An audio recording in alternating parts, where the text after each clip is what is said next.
Secili prej jush është pjesë e pandashme e historisë së sportit të Kosovës.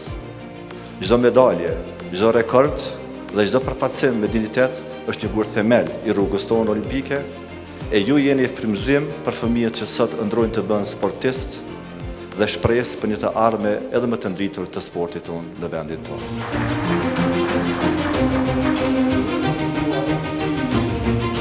Lejoni t'ju falenderoj të gjithëve për angazhimin tuaj të vazhdueshëm, për çdo garë ku keni ngritur flamurin e Kosovës dhe është dëgjuar himni i shtetit ton me dinjitet. Your achievements are the result of exceptional dedication, discipline and excellence.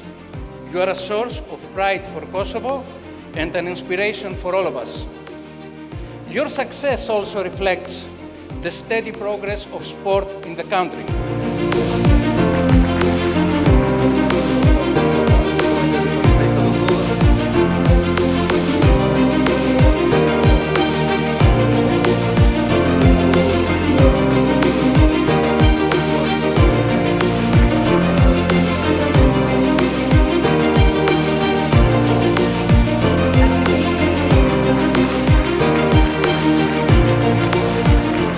Pavarësisht që sportit sfidon fizikisht, mentalisht, kjo ka qenë rruga që e kom gjedhë dhe rruga ku e kom njoft forcën time.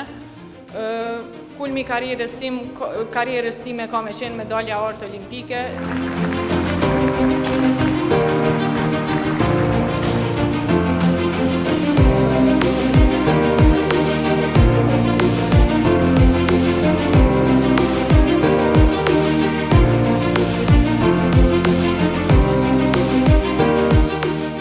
Sinqerisht me plot zemër e uroj kryeministrin e Republikës Kosovës që muin e ardhshëm me bot pa mundërën Kosova me pas unitet sepse I kemi lojrat mesdhetare Prishtina 2030 që janë shumë të rëndësishme mja dëshmu botës që ne mund dhe do t'ja dalim të organizojmë lojrat mas suksesshme mesdhetare që kanë qenë ndonjëherë.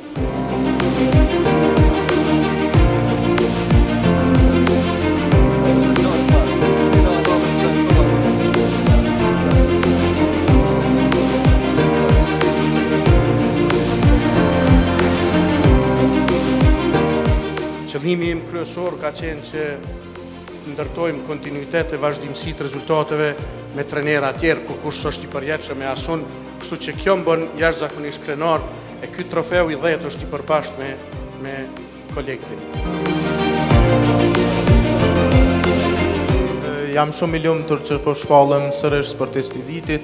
Kjo vjen fal punës madhe, për kushtimit edhe konsistentës që kam për sportin e judës.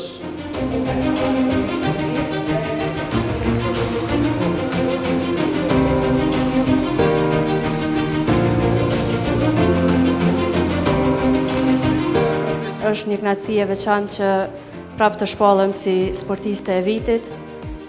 Viti 2025 ka qenë një vit shumë I suksesshëm, kur u bëra për herë të tretë kampione evropiane, nën kampione botërore.